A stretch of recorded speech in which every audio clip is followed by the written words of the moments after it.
And I just turned around and I hauled ass out of there. I was done. I wasn't dealing with that. The hypocrisy of the cult is one of the things that turned me away the quickest. When I turned my headlights on, it turned and looked at us, and one of the things I remember the most were the eyes were glowing red. I see an orb of light. It is just circling these steps like it is waiting for me. And he begins to tell them that he saw a UFO. They're basically like, what are you talking about? That's 7 foot up on a tree, peeking around it, and that's where I saw the top of the muzzle, nose, and the eyes. As soon as I made eye contact with this thing, it felt like death. I'd like to take this time to welcome my guest today, Stephen. Thanks for coming on here and talking to me. Pleasure. Thank you for inviting me. Would you like to let the audience know a little bit about yourself before we dive into it? Well, yes, I would. My name is Stephen Alexander Bird. I am in my late 50s. I live in Bonnie, Scotland. I'm not originally from here. I'm originally from Newcastle upon Tyne in the northeast of England. And but I've lived most of my life up here. I'm married, and every day is an adventure for me. Well, mostly every day, because the weird and wonderful does tend to happen most weeks, at least 2-3 times a week, I would say. I saw my first experience was when I was 6 years old, and I was having a sleepover. My friend was having a sleepover. My best friend, who's we've known for well over 50 years, was having a sleepover in my house, and this wee bird boy appeared in my bedroom, and we both woke up at exactly the same time. This friend of mine, he's more like a soulmate, and when he feels pain, I know about it, vice versa. Mm-hmm. I know when he's ill, I know where he is at any specific time, and we'll probably related in some shape or form many eons ago. Anyway, we saw this wee boy. He looked as if he was in an Edwardian / Victorian costume. He looked about our age, but I understand that back in them days, the people were smaller, so he could well have been a teenager, but he's quite wee. He had a cat on his shoulder, and all he did was wave. And periodically, he used to come back and forwards and see me. And he has been to see both my nephews, who are a lot younger than me, as you can imagine. And there's a gap between their ages as well. So for the last, I'm going to say 40, 50 years, he's floated in and out of the house that I used to live in. From there, nothing really much happened, apart from me understanding that when you die, you don't really die. Otherwise, how come I've seen what I've seen? So I think I was about 15, and a different type of experience happened. I was awoken in my bed at my grandma's house, and I couldn't move. All I could do was blink. And at the bottom of my bed was what you would describe as a 3-foot alien with a really big head, big eyes, small mouth. Now, in 1983, I don't remember hearing anything about the greys. So that's 42 years ago. But it was effectively what you would describe as a grey, and it just looked at me. And all I did was close my eyes, and I was terrified. I couldn't speak, couldn't move. And the next thing I knew, I woke up screaming the house down. After that, my grandma came in, asked me what was wrong, and she looked at me as if to say she knew that something was wrong. My grandma, incidentally, was a medium as well, but not a working medium. She read tea leaves and did the odd prediction and things like that. So she was a potential medium. So then nothing happened again until about 1984 when I met my wife. We were in the pub where I lived. My wife's from the Highlands in Scotland, and when we first met, we would travel up and down the road. It was about 500 miles round trip. But she came down to see me. I think it was about a 4th or 5th occasion that we spent the weekend together. And we were walking home from the pub through a field. and was this rather large, what I could describe as a cigar-shaped object in the sky. Slowly getting closer and closer. No noise, no wings, no sense of propulsion, if you like, until it stopped above our heads, and we both got a bit of a scare. We tried to hide in the hedgerow and just watched it for I don't know how long. And the next thing I knew, it just disappeared. We both saw it. It was both about 100 foot long, maybe about 100, 200 foot up in the air. It was pretty close. And again, we had a gap between that and the next sort of sighting, which is when I was up a hill in the Stirlingshire Hills. And I took a video on one of the very first camera phones of you would say, quintessential flying saucer in the daylight. And it has been on, it was on the program Ancient Aliens, Mysteries of Scotland. That was the episode, and I think it was episode 16, series 16, episode 9, I think. It might have been 20, depends. It's different. Over here, they've numbered the episodes differently, but it's called Mysteries of Scotland. Mm-hmm. So that was basically up to about 2005, and then 2017, I decided after watching a very famous medium in Britain that I was interested in going to the Spiritualist Church, and the rest is history. So I'm now a platforming medium. I'm an author. My book is due out.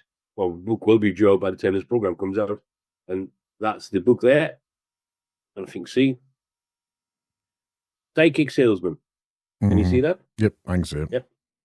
Psychic Salesman, and it basically gives you the start of my life and the progression from seeing aliens, working with my guardian angel, seeing angels, seeing demons, fairies, and a lot of experience with UFOs and alien visitation as well. And even last year, I mean, I'm going to start writing a new book because there's so many other stories that came out since I finished that book. And I delayed finishing the book for some reason, but it's probably because it wasn't long enough to start with. So it took 5 years. I started during COVID, the very first week of COVID. My guardian angel, my guide, my spirit guide at the time, that you need to go and start writing your memoirs. And that's what I did. There was a gap where I wasn't doing much of anything. And I finished in 2024. And it's still not published, but it will be published by the time the program goes out. But there's so many stories that happened ever since, so I'm going to start writing another one as well. So hopefully that one will do well. Mm-hmm. So there's a lot to unpack with some of the things you've experienced, but you mentioned Fae, and I don't talk to too many people who have any experience with that, so I'm kind of more curious about your interest in like your interactions with the Fae folk. Yeah. Only one time. It was when we moved from Stirling in Scotland to a village called Clattenmannan, mm-hmm. which it is relevant with regards to the book. But we'll move to a bungalow, and for the first few weeks, if you understand being a medium, you tend to speak to your guides very often. So I'll speak to my guide every few days, or meditate, and I'll get my teachings and my guidance and stuff like that. So I was hearing from my guide. He used to basically say fairy, just out of the blue. Every few days I would get the word fairy. So I thought, I don't know why I'm getting that, but there you go. We'll just wait and see. So I was actually taking a photograph of a robin in the garden, because I've got a big window in the sunroom, and the robin it just took off to the left, and I took the photograph, and it took off the opposite way where the photograph was. And what I took was a photograph of, I'm going to say, fairy wings. But I didn't realize that till a week later when I was walking down the length of the kitchen. I looked out the corner of my eye, and I saw this wee humanoid figure. Mm-hmm. It was it wasn't fully visible. It was more sort of translucent with a white silvery edge to it. So, but it was roughly about 1.5 feet tall, and it was running through my herbaceous borders. And the look of the wings was exactly the same photograph that I took of the robin, which I didn't take the photograph of the robin. So I do have a photograph of a fairy as well, the very same one. Now, a few months later, this is where it gets a bit weird.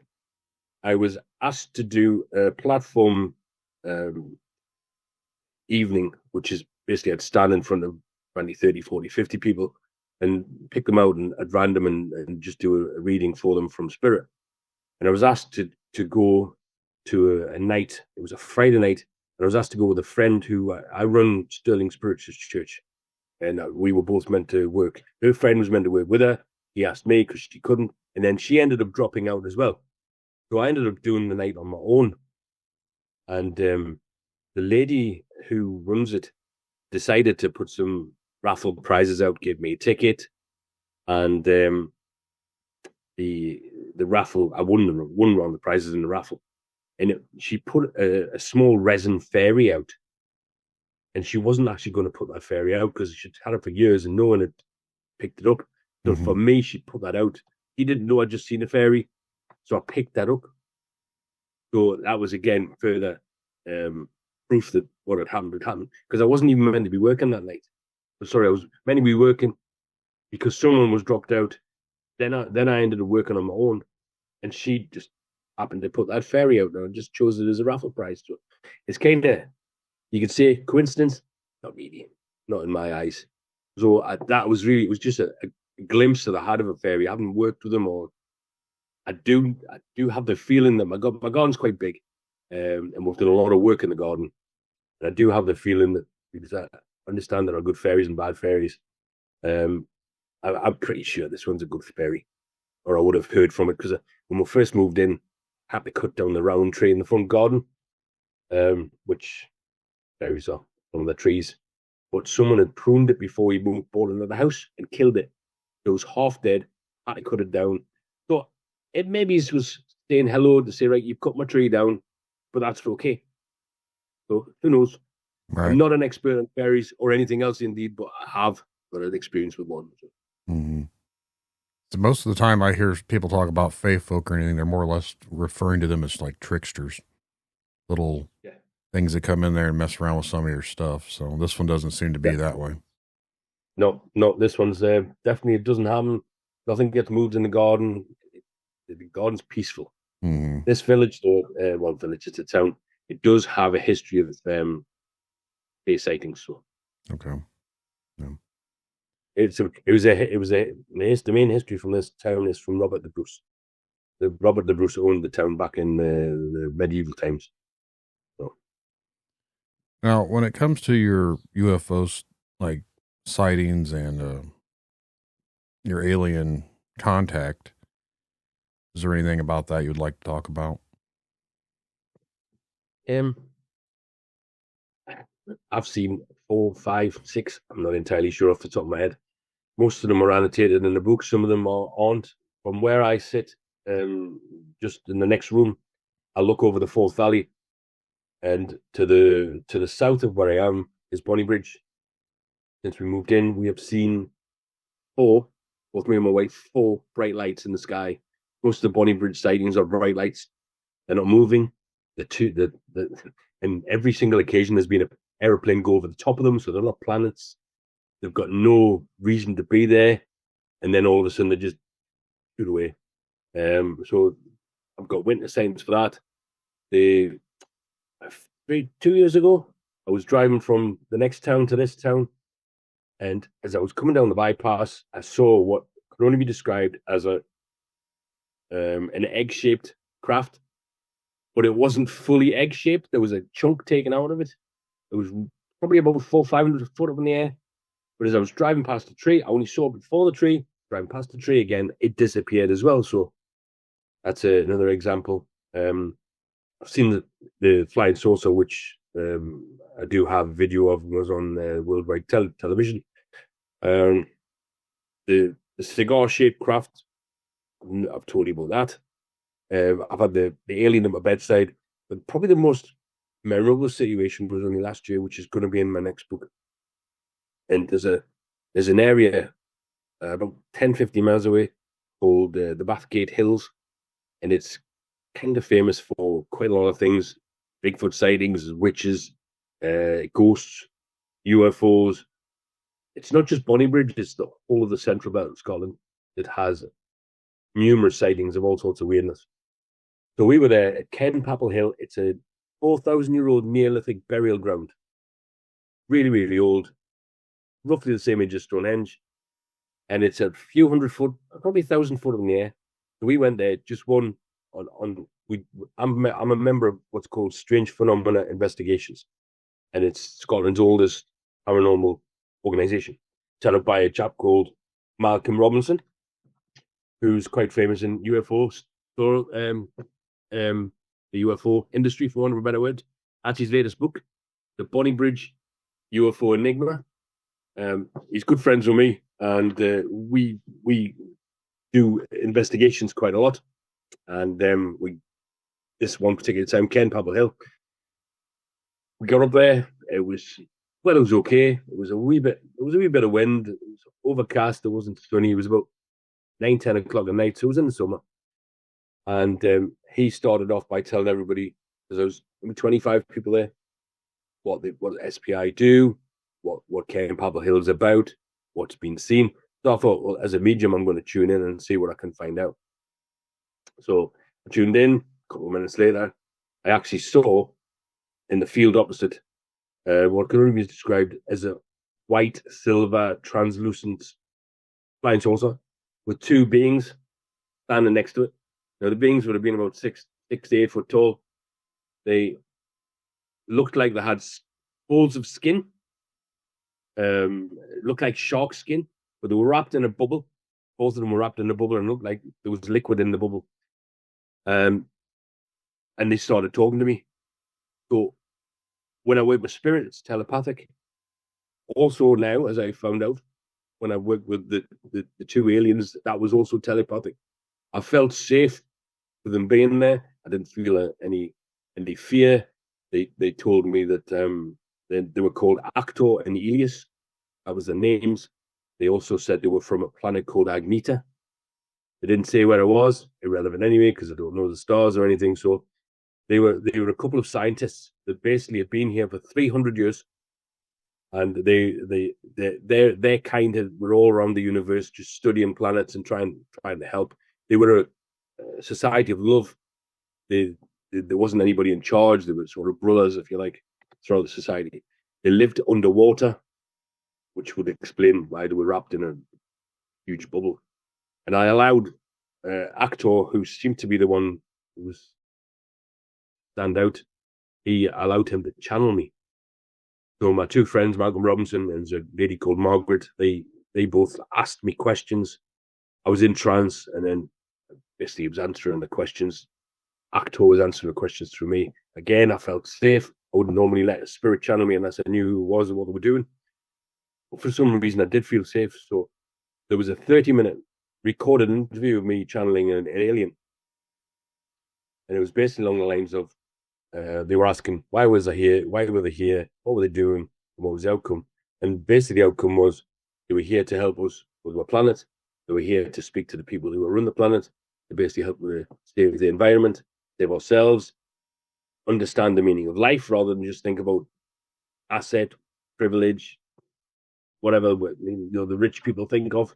We're trying to change the way society works, but no one was listening to them. And they're not really supposed to interfere with free will either, but it was an advisory role. So they were basically here, and they still are here, to try and help us. That happened, and 2-3 days later, I felt really strange. Now, I've had an attachment before, spirit attachment, and it was a kind of similar feeling. And I thought, well, I've not been with spirit, can't feel them around me. So I went and meditated, and I spoke to my guide. My guide said, what have you been doing? Told him what I've been doing. And in spirit, spirit's basically a mirror image of Earth, but it's not in a solid form, it's in energy. So in spirit, if you die violently or in a way that's not standard, if you like, there are spirit hospitals, there's spirit surgeons, spirit doctors, nurses, etc. So a spirit surgeon came to see me and I again asked, what have you been doing? And I told him what I'd been doing, channeling an alien. He said, you shouldn't be doing that, but you got away with it in this scenario. But he was looking at my chakras, my energy centers, and they were covered in what he said was called slime. There's chakras are covered in slime. I don't know what's happened. Try and clean it off. Now, if you think about it, these are underwater aliens. There's going to be some form of slime. And if they're going to channel me, then that's the explanation I can say for that. So they left something of them in me. Now, he did manage to clean the slime off, and informed me that my channels were even more open than they were before. Now, how spirit work with us, we know how they work. We don't know the process, whether they're pressing buttons, whether they're firing laser beams out. We don't know as mediums. We just meditate. They do their thing, and we end up being able to speak across the dimensions. So the surgeon said, your chakras seem to be a lot better than they were before, and they were great before. So I can only say that these beings have improved my mediumship. I have seen them and spoke to them on 2 occasions since. But one thing they did say to me was they are responsible for quite a lot of the lights across at Bonnie Bridge. Their spacecraft. And even on that night, I took a photograph across towards the Bonnie Bridge area. And this was after I channeled them. And there was a light there as well. So I'm going to say that was it. I've got it on a photograph. So that was them. Just, they knew for some reason I was going to take a photograph. Oof. They got there, took the photograph. I've got the photograph. Again, that's further confirmation to me that I'm not crazy. Because I'm not. And strange things happen. But I go through my life now, and some people say, strange thing happens to me. They'll tell me, I'll go, that's not strange. You know what I mean? It's just one of them things. Hi. Now, that's aliens. You describe like were in a bubble, but what did they look like from within the bubble? Right. So I have got photographs of them, but they're on my phone and my phone's off. Now, I'll try and put my phone on and try and find them. So I did draw them. So whatever vague description you can give, like I know like the typical alien look everyone thinks is like the gray, but did they look different from that? Oh, they're totally different. The head was large and square at the top, coming around to a roundness, a bit narrow in the middle, and then a square jaw. So quite a large head, a standard length of neck. They were very slim looking, but muscular. They had 4 fingers, and they were webbed. And the toes were, I think it was 3 or 4 toes. If I can find the photograph, we're cooking with gas. Look. And the skin was basically same color as a shark. And it was folded. So it wasn't smooth. It looked it. I'm gonna guess it was rough, but I could visualize the folds in the skin. Well, I should be able to find the photograph, the picture I drew. There you go. Right, so right, so I'll put this photograph up to the camera. You see that okay? Yeah, I can see it. Close up.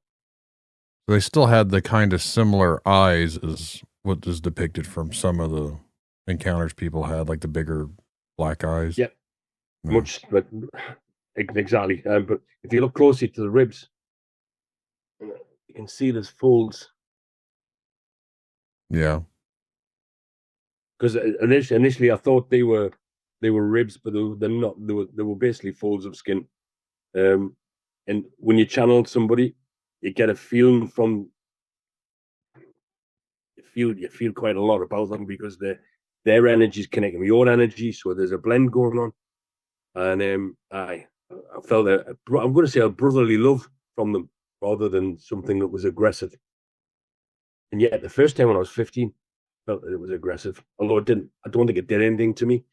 But to be perfectly honest with you, I don't know whether it was taken away or it was just, hello, you've got a special talent for something. I'm here to tell you. I have no idea what happened. Were those the same ones that were around your bed? No. Those were definitely what you class as. I don't know when E.T. came out, but it didn't look like E.T. But I don't know whether greys were a standard was a standard term because we're talking 1983. Right. So 15 years old. Yes, I was just a young'un. And it was basically what you would imagine a grey to look like. Mhm. Short, big head, big eyes, skinny. And it was just terrifying. It would terrify anybody at the age of 50. Right. I think they still would at the age of 41 for me. So Yeah, I don't. It probably wouldn't for me because I say you've had enough experiences with it now that you're kind of not used to it, but you're open to it. So I wouldn't say I'm into these things. It just happens to me. And mind you, if I saw a reptilian, I'd probably have a different answer for you, like, because they definitely, I've no doubt that they exist, but I don't think I'd really like to see one of them. I mean, I watched the full series of V back in the 1980s, right, and that was quite terrifying. That was quite terrifying. I've actually watched it recently as well. It's not got any better. No.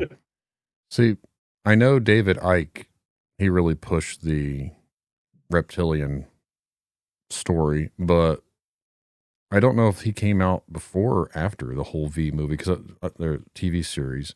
Because I've always thought too, like, where did the whole story of the reptilians come about? Because this TV show literally comes out and it aligns pretty much to what the whole story of the reptilians actually is. Yeah.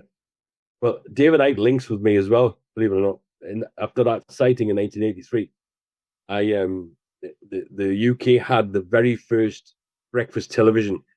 Back in those days, we just had television from like 9 in the morning till 10 at night or 11 at night. But after 1983, BBC Breakfast Time, it was called, and David Icke set a competition. Not give you the details of the competition, but I won it. And a few weeks after I saw the alien, it was David Icke that read my name out on UK TV. So was that a coincidence?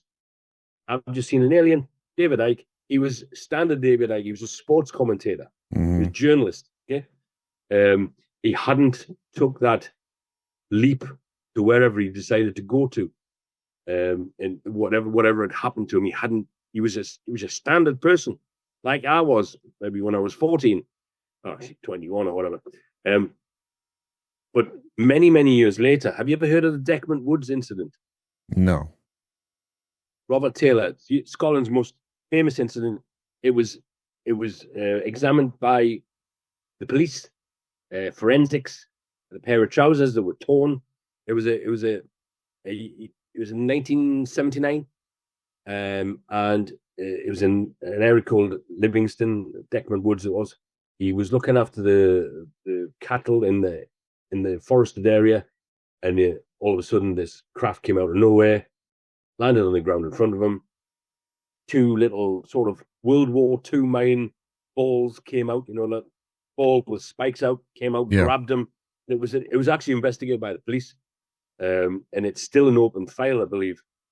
But I did when I first met Malcolm Robinson, it was one of his lectures, and Robert Taylor had passed away a number of years before. But Robert Taylor came to speak to me and says, he said who he was, what it was from, because in them days it was only a few years ago, I didn't really know the Deckman Woods incident myself.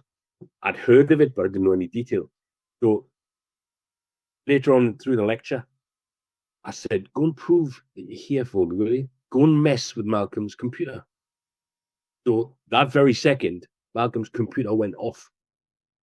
And Malcolm didn't know me then. I said, Malcolm, sorry, I think that I'm Stephen Bird, I'm a medium. Sorry, I think Bob Taylor's messed with your computer. And it took him 20 minutes to get it back on. So at the very same time, I think he pressed one of the buttons. He came back to me, Bob Taylor, and he apologized. And he says, Stephen, what I want you to do is go to Deckman Woods and look for the metal in the trees. So we did. We went 2 years later. We'll take my time up here.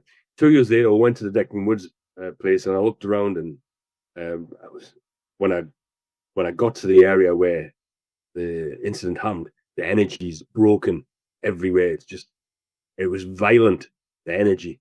And when I stood across this fallen tree, I was telling Malcolm, who had originally investigated the case in 79, that this is what happened here, blah, blah, blah. I explained what happened there.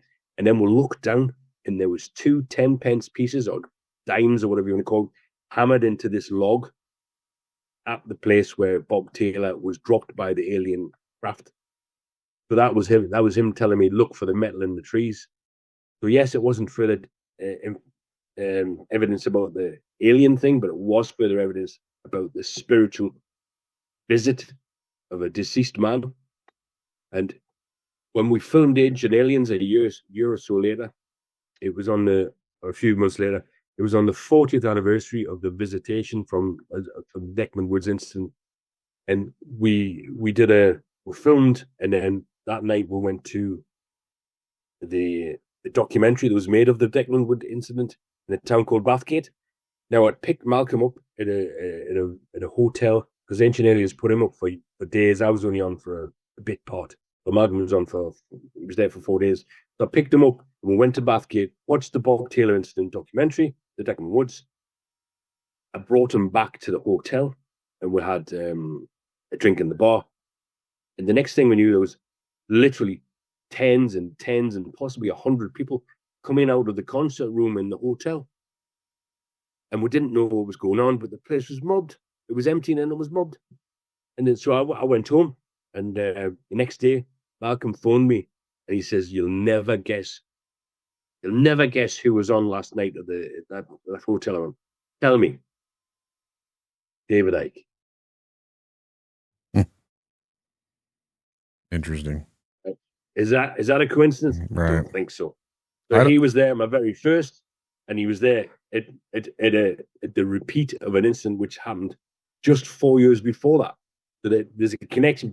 David Icke doesn't know me. He knows people that I know, and one day I hope to meet him. But it's just weirdness, total weirdness. I don't believe in coincidences so much. No. So for me, I feel like there's some sort of a connection in certain aspects because there's been weird things that have gone on in life that, yeah, you could say it's a coincidence, but I don't necessarily believe in coincidences. I'm very much in the same. I used to when I was younger, but I'm very much in the same team. That things are meant to happen, Right. for good, for bad, for worse.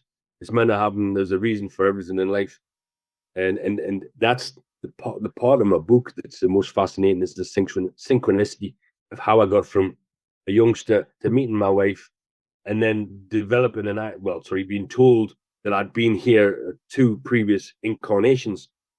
So that's quite a fascinating tale as well.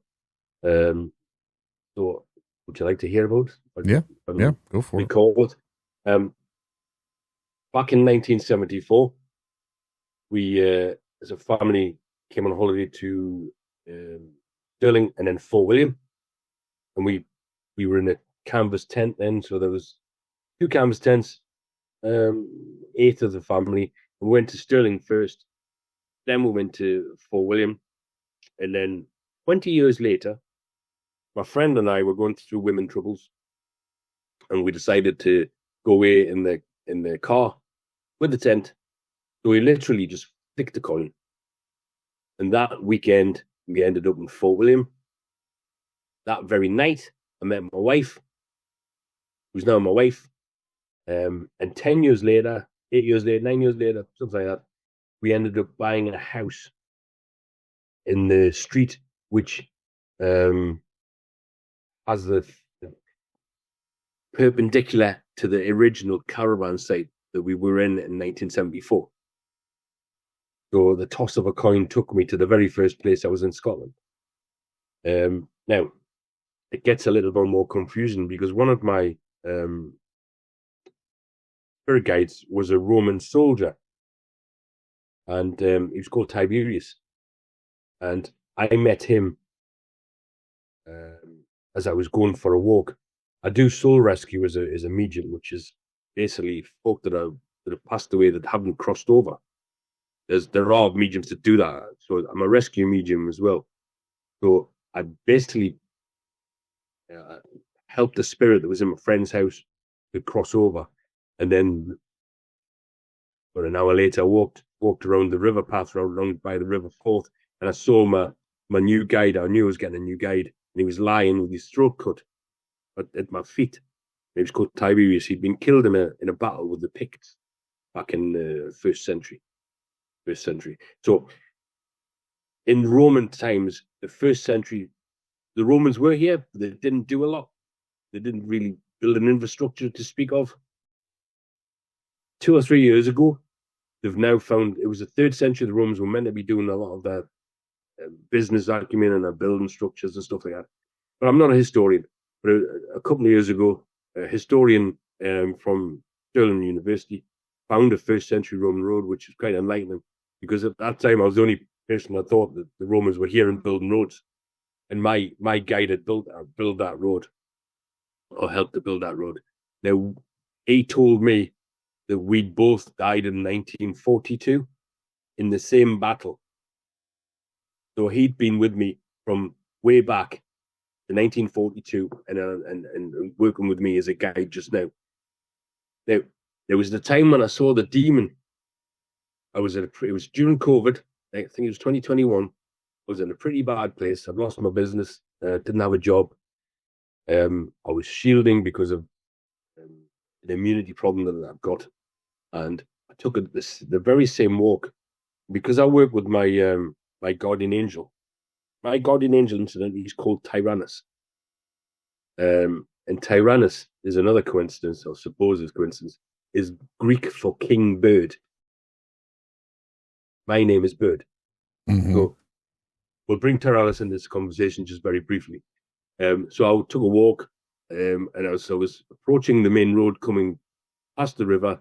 My guardian angel says, be careful, Stephen, there's a demon. And I actually looked across the way, quite close to where the caravan site, remember the old caravan site for 74? I saw what could only be classed as the portal. It was a swirling mass of energy, a whirlpool, if you like, between the gap in the hedge. And I saw this thing run out. It was about 3 foot tall. And it looked like, it was a horrible little looking thing. It was hairy, tail, and big teeth, big head, fat body, and it was running its way towards me. I saw then my guardian angel and 2 of my relatives and my guide stand around me. He looked at me, took a second look at me and went, I'm away. And it ran straight back. And it went towards the portal where it came out. The next thing I seen, just appeared 3 very tall, silvery white angels. Now, I've seen angels before. These were kind of similar, but really tall. It grabbed a hold of this thing and threw it through the portal. And then it just disappeared. And the angels disappeared as well. So that was some afternoon, by the way. So at that point, I thought, I've always had this real fascination with Stirling. Because back in 74, I felt as if I'd been there before. But I didn't know why. I was 6 years old, so I didn't know why I'd been there before. So I asked my guardian, I said, what is it with me in Stirling? So he then hit me with a bombshell. I was brought up in a village called Wright, which is on the River Tyne, opposite Newcastle upon Tyne. And he said to me, you were at the Battle of Wallace, Stirling Bridge in 1297 with Wallace. I was one of his lieutenants, for want of a better phrase. And I says, well, that's quite amazing. What do I say to that? So I had to think about it. And Wallace, after he went to beat the English at Stirling Bridge, went down to Durham, sacked Durham, then he went to Newcastle, and he sacked Newcastle, and he was in the west end of Newcastle, near the river, and opposite this area, which was called Newburn, the village opposite was Wrighton, the very village I was born in. The villagers came down. Now, this wasn't an established fact until the last sort of 15, 20 years, I believe, but it was always a rumor. So it's now been an established fact that Wallace crossed the river and sacked the village I was born in. And I was in that gang. I was in that clan. The very village I was born in 1297, I burned it to the ground. So that was my fascination with Wallace. the Wallace Monument and Stirling in the area because I've been here before. Does that make any sense? That makes sense, but like, crazy, isn't it? For me, I was curious about how did you become involved? Like, how did I understand the medium aspect, but like, when did you first realize you had these guides? When you go to for my case, when you go to a spiritual church and you sit in a spiritual circle, it used to be called a seance. In fact, it's not. It's slightly different. It's a spiritual circle, so it's a teaching circle. They teach you how to meditate. And originally, when you meditate, you don't say anything, generally speaking. You just see blackness. And then colors develop. And when the colors develop, your soul will decide what it wants to do. There's a difference between the soul and the body, spirit and the body. My spirit has obviously been connected to spirit in a different way in past lives. And they basically, because I wanted to be a medium, they decided to step forward and say, we'll train you. So basically, it's through the spiritual church system that you establish a link with your guides through meditation. So during your mediumship training, and your training is until you die, incidentally, you're always being trained because there's no such thing as a fully trained, established medium. It just doesn't happen. You will never know everything that they would wish to teach you. Mm-hmm. So you through your training, which in my case has been 7 or 8 years, I've had about 12 guides. And if I'm a medium for another 15, 20, 30 years, I'll probably have another 15, 20, 30 guides. Because every time you become accomplished at a certain specific way of putting a message across, they'll move the goalposts on you. And they'll basically train you a slightly different way. Now, I don't know why they do it. They won't tell me why they do it. They just do it. So I don't question spirit. Whenever they tell me something, I wouldn't question whether it's the truth or a lie. It's always the truth. They will never tell you the truth. The difference being, if you slightly get a message wrong, it's because the medium has picked it up wrong, worked it out wrong. Okay? So, Right. But we're going into mediumship. There's so many different types of mediumship, and I do quite a few of them. Do release mediumship as well, which is taking attachments off people.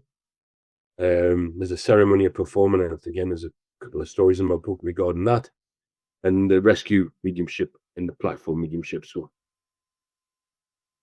I think for me, like, and this is just because of how I grew up in a very religious family circumstance, and at least over here from the people that I know that they're more of a Christian based whatever, they think psychics and mediums and everything, they channel demons is what the whole misconception is.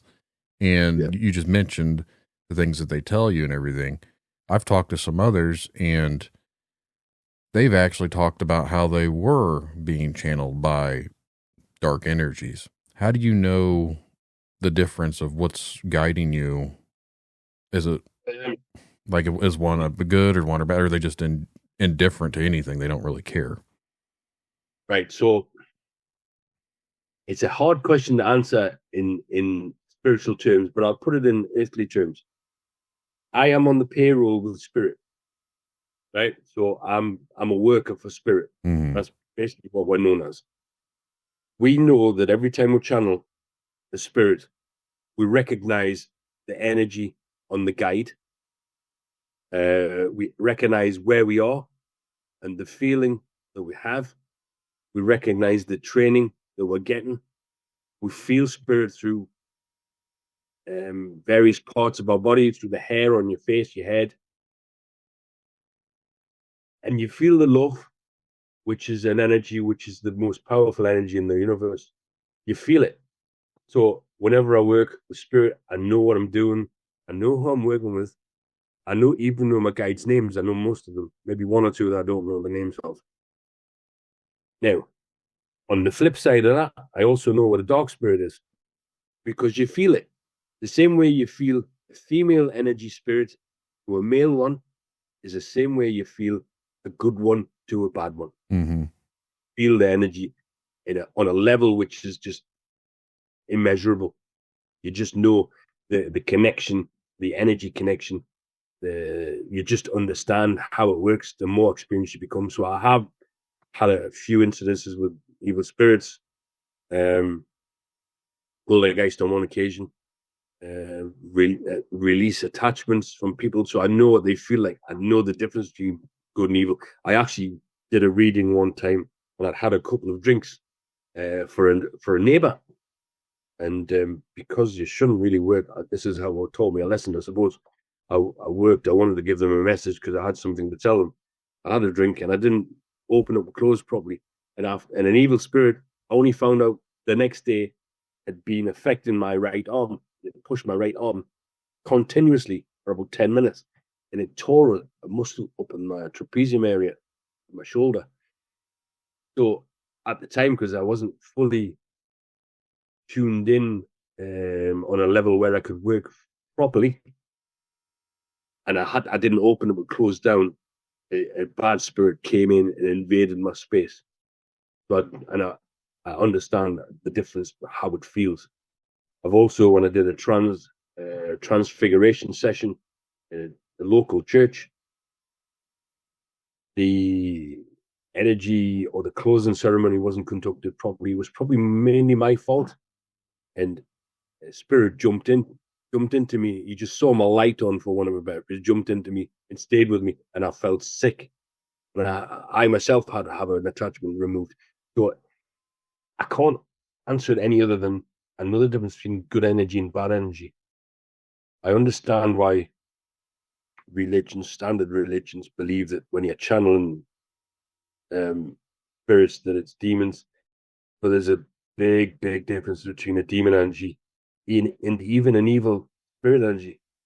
And then an angelic energy is mediums. You can't understand the difference. You just do. And that's possibly what the spirit will, part of the teachings, to allow your aura to understand what it's feeling, your spirit, your aura. You just know. So I have a quote unquote coincidence. You'd mentioned that love is like one of the most powerful energies out, like feelings and energies out there. I just interviewed someone a week or two ago, and she mentioned the same exact thing. Like the feeling of the biggest energy in the universe. Yeah. There's nothing bigger. She said the same same thing. Without energy, you've got good and bad energy. Mm-hmm. But you have to have both the yin and the yang, because without one, you don't have the other. You don't know where the halfway line is, the 3/4 line. You don't know where the right line, the wrong line. You wouldn't understand the good from the evil until you have both of them there. Love is always bigger than evil. Yeah.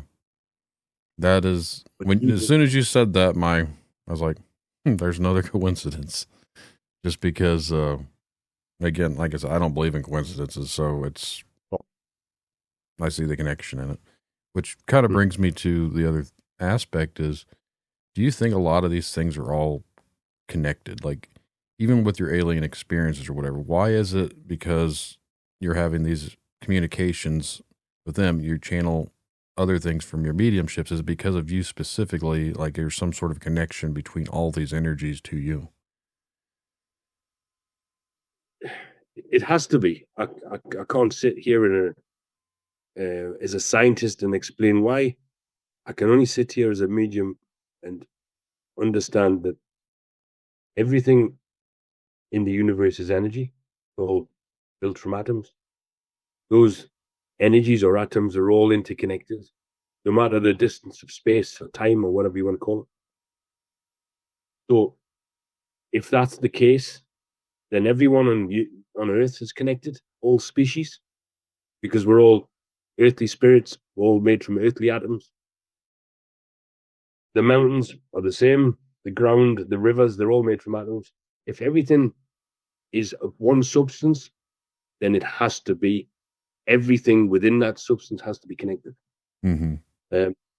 Now, the more psychically aware you are, I'm going to stick my neck out and say that probably, in fact, definitely allows you to be more aware of other things, other dimensions. I'm pretty sure that there are many types of aliens that actually live here and way before we did, but they're not in the same dimension. the same way I can speak through the dimension to spirit is now the same way how I can have communicated with aliens.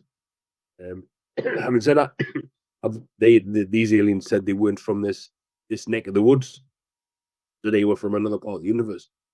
So, but who's to say that the majority of aliens that are seen aren't Earth-based and have been before we were, but just not here? Mm-hmm. Through a portal, for want of a better phrase. So, right. I know it's a hard question to explain, but for me, it's when it comes to like the dimensions and everything else. Like I know science, like theoretical physics, says there's other dimensions, but a lot of people don't necessarily believe that just because I guess they've never experienced it. But I always say like the spirit realm for me would be a different dimension because it is. And I've tried to explain it to people in the sense like I'm a video game person, but think of like the old Mario games, like where you had this level and then you go to the next level. Think of that as like your different dimensions, like you're on level 3. Well, some of these things could be up on level 4, which would be like a 4th dimension or a 5th dimension or a lower dimension. Like that's just how I view it. And I have no idea if I'm right or not. I'm not a scientist. I don't know anything, but that's just how I see it. Scientists don't know. Right. So what you're not likely to know that I know because I work with it. Mm-hmm. Unfortunately, I can't prove most of it. But even in the spirit world, there are different dimensions. There are when you cross over, you can stay around the earth plane and help your family out. You can do all sorts of tasks. You're in spirit, but you can cross back and forwards as and when you choose. Time and distance doesn't mean anything in spirit. I know this because my rescue work, I have rescued many, many individuals in excess of well over 100 now anyway. And I've done some work at Culloden Battlefield, the Jacobite Rebellion, mm-hmm. with that history. Bonnie Prince Charlie and the Jacobites. You know about that? No, I'm not familiar with that. So back in the 18th century, Scotland was trying to get independence from England. And there was a huge battle. It's Braveheart. No, that wasn't Braveheart. It was who was in charge? Oh, I can't remember now. Anyway, the Jacobites were the clansmen, and they fought against the English. And there was a big battle in 1746. And because of a series of errors, the English army beat the Jacobites. So there were literally hundreds and hundreds, if not thousands, of people killed in this battlefield. And my wife and I went up there in 2019, and I met quite a few of the ones. They're still fighting there in spirit. What you need to understand is time doesn't mean anything. Mm-hmm. So 250 years is like that in spirit. Doesn't mean anything. So they're still fighting in Culloden.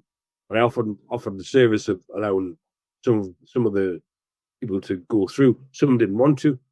Some did. When I'd done my work, we were at the caravan with a touring caravan, or an RV as you would call them, and we were based 2 or 3 miles away. And incidentally, where we were based was where the original Battle of Culloden should have been.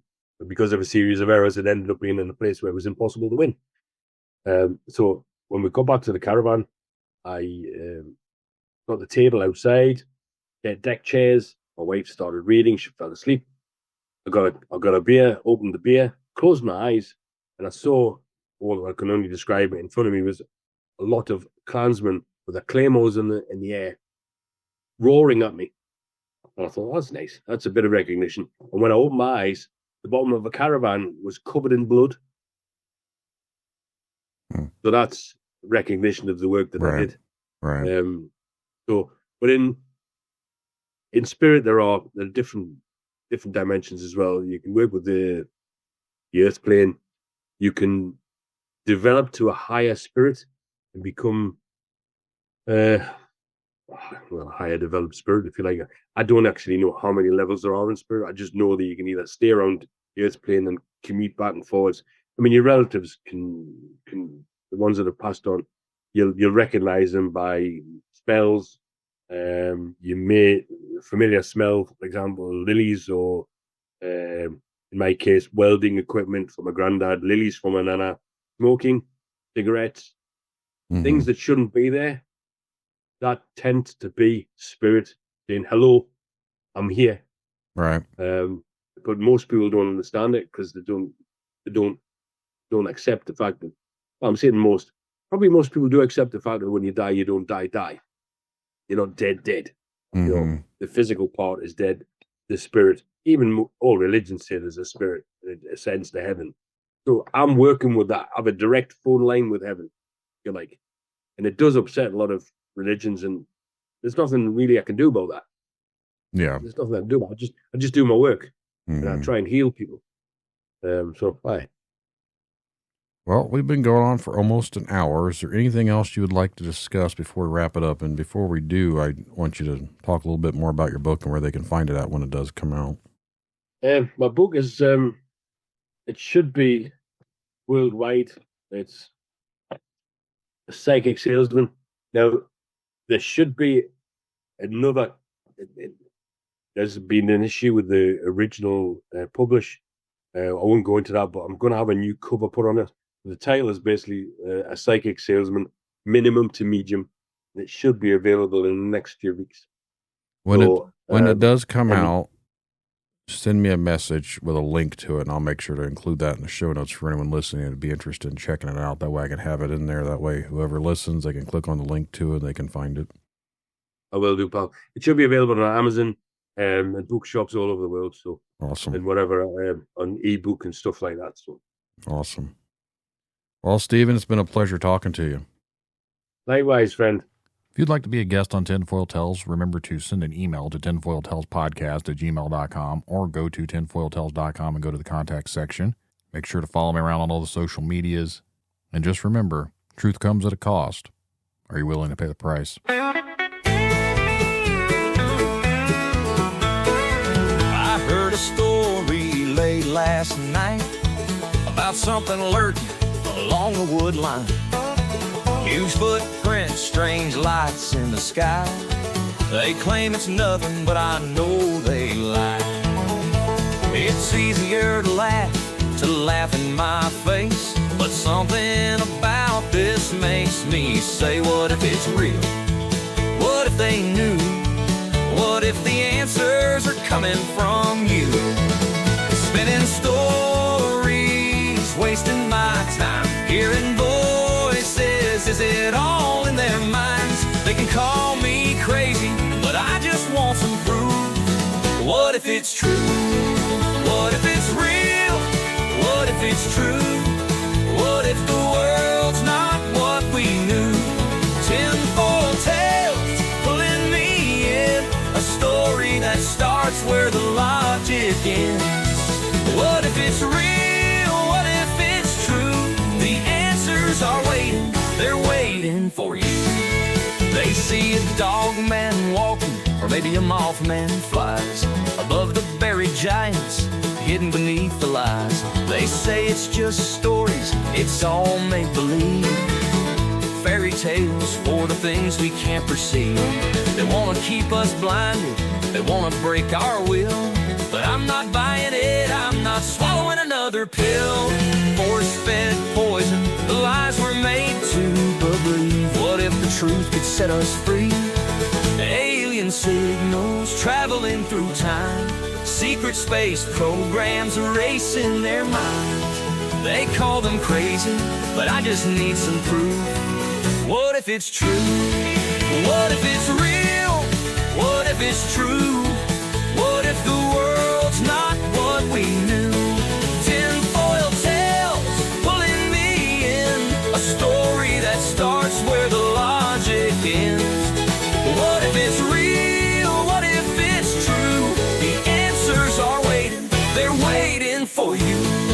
They laugh, they lie, we all could die, but the signs are there if you open your eyes. Aliens, cryptids, demons, ghosts, the Nephilim too. What if it's me? Or what if it's real? What if it's real? What if it's true? What if the world's not what